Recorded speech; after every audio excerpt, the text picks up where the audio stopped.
Dear students, अब हम बात कर रहे थे कैपिटल फंड। तो देखो कैपिटल फंड की कैलकुलेशन करने के लिए हमें सारे के सारे ओपनिंग बैलेंस दिखाने पड़ेंगे।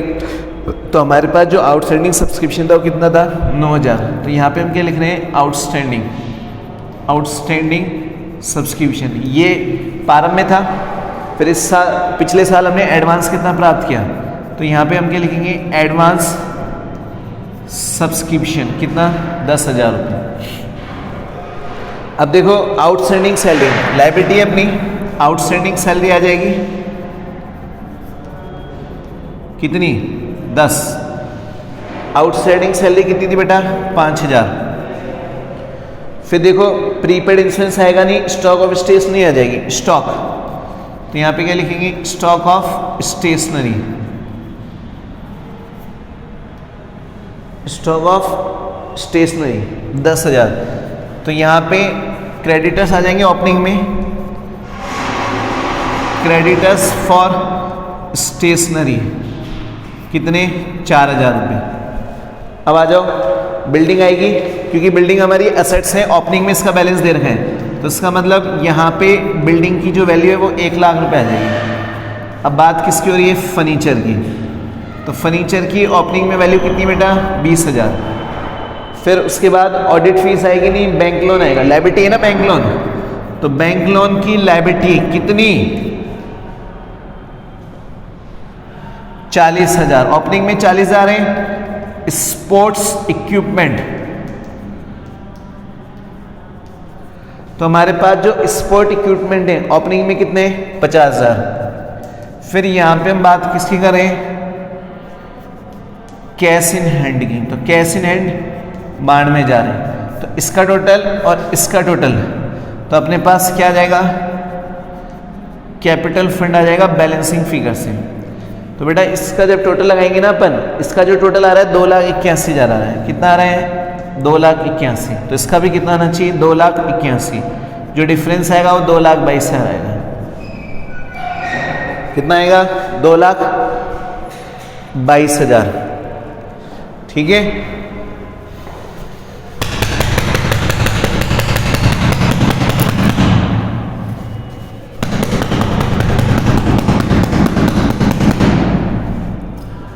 तो देखो बेटा अब अपन बनाएंगे क्लोजिंग बैलेंस शीट। कौन सी बैलेंस शीट बनाएंगे, क्लोजिंग वाली।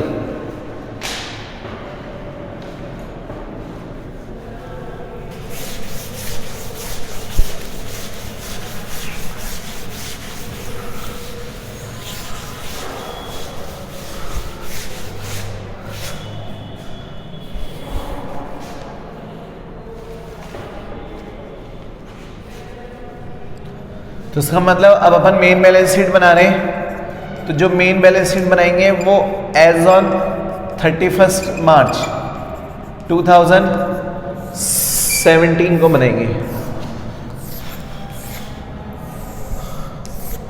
तो ये तो हमारी लायबिलिटी साइड हो जाएगी, ये हमारा अमाउंट हो जाएगा, ये एसेट साइड हो जाएगी, ये अमाउंट हो जाएगा।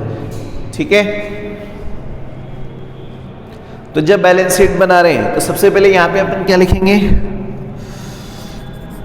कैपिटल फंड 2,22,000 रुपये। इसमें प्लस क्या करेंगे, सरप्लस। तो सरप्लस कितना आ रहा है बेटा, 12। सरप्लस आ रहा है 11,000। तो इसका मतलब 2,33,000 हो गया। इसमें से प्लस क्या करेंगे, एंट्रेंस फीस कितनी, 5,000। तो 2,38,000 हो जाएगी। देखो अपने पास सवाल में एंट्रेंस फीस 5,000 थी जो इनकम टैक्स फर्नीचर में थी, और नीचे एडिशनल इन्फॉर्मेशन था कि जो एंट्रेंस फीस है उसका 50% कैपिटलाइज है। तो इसका मतलब इनकम टैक्स फर्नीचर में तो वही दिखाएंगे जो रेवेन्यू नेचर की थी। तो हमने इसको 100% अमाउंट में बदला।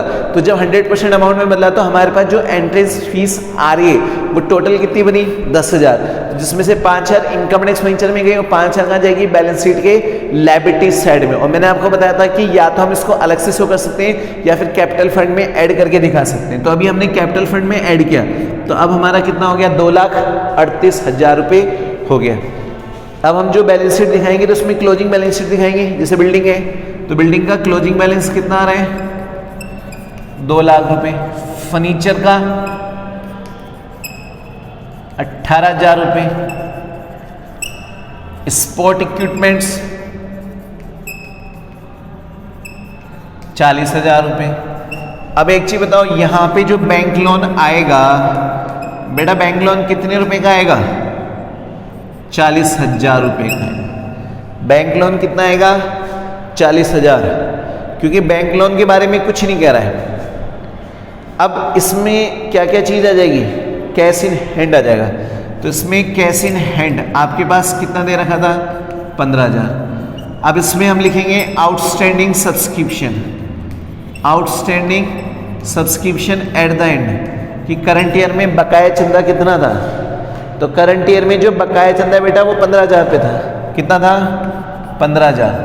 और यहाँ पे क्या लिखेंगे? Advance subscription at the end. तो एंड में एडवांस सब्सक्रिप्शन कितना था अपने पास? 7,000। अब इधर आ जाएंगे आउटस्टैंडिंग सैलरी, आउटस्टैंडिंग सैलरी। तो हमारे पास आउटस्टैंडिंग सैलरी कितनी थी बेटा? 4,000। करंट ईयर की बकाया तो 4,000 थी। प्रीपेड इंश्योरेंस असेट साइड में आ जाएगा, तो क्या लिखेंगे? प्रीपेड इंश्योरेंस कितना? 500 रुपये। बिल्डिंग आएगी नहीं, स्टॉक ऑफ स्टेशनरी आ जाएगा, तो यहाँ पे क्या लिख देंगे? स्टॉक ऑफ स्टेशनरी कितना? 10,000 रुपये का। नहीं सॉरी, स्टॉक ऑफ स्टेशनरी कितना आएगा? 5,000। क्रेडिटर्स फॉर स्टेशनरी, तो यहाँ पे हम क्या लिख देंगे? क्रेडिटर्स फॉर स्टेशनरी कितना रहा बेटा? 2,000 रुपये। तो क्रेडिटर्स फॉर स्टेशनरी कितना हो गया? 2,000। बिल्डिंग हो ही गई, फर्नीचर हो गया, ऑडिट फीस अभी भी आउटस्टैंडिंग है, खर्चा है, outstanding audit fees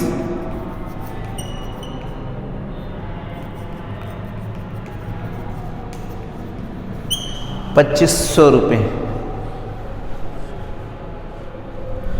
bank loan हो गया बेटा, स्पोर्ट इक्विपमेंट हो गया, कैश इन हैंड हो गया, ऑडिट फीस हो गई, फर्नीचर हो गया, सब चीजें हो गई।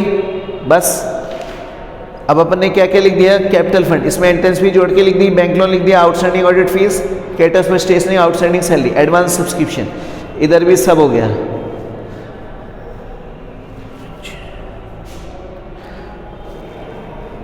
तो इसको जब जोड़ेंगे तो कितना आ जाएगा? 2,93,500।